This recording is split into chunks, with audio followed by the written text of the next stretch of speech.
কলকাতায় আসা নিয়ে মিথ্যে প্রচার করা হচ্ছে। সোশ্যাল মিডিয়ায় লম্বা পোস্ট করে সমালোচনার জবাব দিলেন তসলিমা নাসরিন। বামপন্থীদের একাংশকে আক্রমণ করলেন।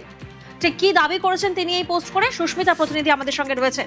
সুস্মিতা, দেখো, তসলিমা নাসরিন তার কলকাতায় প্রায় 20 বছর বাদে সে নিয়ে ইতিমধ্যেই যারা বামপন্থী রাজনৈতিক নেতৃত্ব তারা তোপ দাগছে যে বিজেপি সরকার এ রাজ্যে যে সেকুলার পন্থী বা যে সেকুলার বিরোধী মতামত প্রতিষ্ঠার চেষ্টা করেছিল তারাই তসলিমা নাসরিনকে ফিরিয়ে আনছে।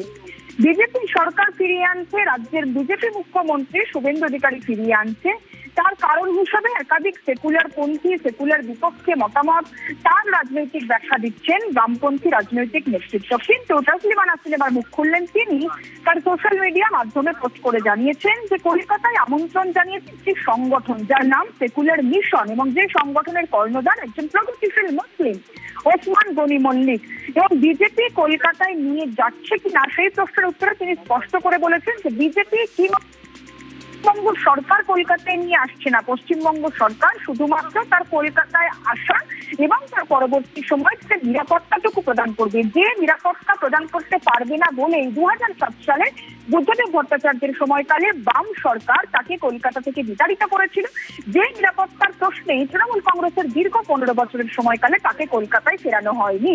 কিন্তু এবার তিনি কলকাতায় ফিরছেন একটি সংগঠনের ডাকে, যে সংগঠনের নাম সেকুলার মিশন। তাদের অনুষ্ঠানে তাকে আমন্ত্রণ জানানো হয়েছিল এবং তিনি সেখানে আসার জন্য সম্মতি জ্ঞাপন করেছেন।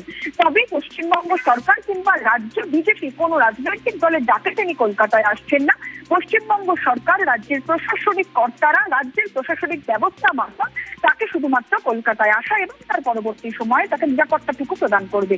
এই যে বর্বরতা বা এই যে ধর্মান্ধতা বিষয় বা অজ্ঞতা সম্পর্কে যে তিনি মুখ খুলেছিলেন, তিনি 2007 সালে যে দ্বিখণ্ডিত নিয়ে এত কিছু রাজনৈতিক টালমাটাল পরিস্থিতির সৃষ্টি হয়েছিল, তার পরবর্তী সময় তার দীর্ঘ 20 বছর কলকাতা ছাড়া হওয়া এবং তারপর তার কলকাতায় 1 আগস্ট আসা নিয়ে বাম রাজনৈতিক নেতৃত্ব তারা একাধিক মন্তব্য, একাধিক মতদ্বন্দ্ব সেটি তৈরি করার চেষ্টা করছে। তবে সেই মতদ্বন্দ্ব বা সেই সকল যে বক্তব্য, সেই বক্তব্যকে নস্যাৎ করে তসলিমা নাসরিন তিনি নিজে বললেন যে তিনি পশ্চিমবঙ্গে আসছেন বা কলকাতায় আসছেন বিজেপি বা রাজ্য সরকারের কোনো ডাকে নয়, সেকুলার মিশন নামে এক সংগঠনের ডাকে বিজেপি বা রাজ্যের বর্তমান সরকার তাকে প্রশাসনিক নিরাপত্তা প্রদান করবে। বেশ,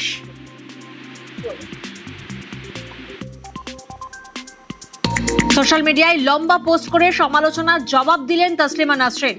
বামপন্থীদের একাংশকে আক্রমণ করলেন। তসলিমার দাবি, তাঁকে বিজেপি বা পশ্চিমবঙ্গ সরকার রাজ্যে আনছে না। তিনি আসছেন সেকুলার মিশন নামে এক সংগঠনের আমন্ত্রণে, যে সংগঠনের কর্ণধার একজন প্রগতিশীল মুসলিম। পশ্চিমবঙ্গ সরকার তাঁর নিরাপত্তার ব্যবস্থা করছে, কিন্তু বিজেপি জামানায় রাজ্যে আসার জন্য তাঁকে হিন্দুত্ববাদী RSS বলে আক্রমণ করা হচ্ছে বলে অভিযোগ করছেন দ্বিখণ্ডিত উপন্যাসের লেখিকা।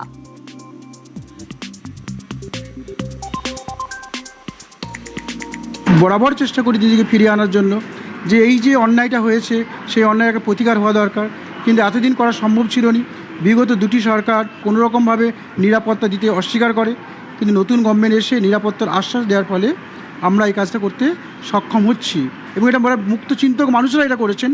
সেকুলার মিশন, তার সঙ্গে আরও 2টো সংগঠন এসে জুড়েছেন, human rights beyond frontier foundation. মূলত এই 3টি সংগঠন এবং প্রচুর মুক্ত সংখ্যক মানুষ যারা মত প্রকাশের স্বাধীনতায় বিশ্বাসী, তারা এই অনুষ্ঠানটি করছেন এবং তারাই তসলিমাকে নিয়ে আসছেন।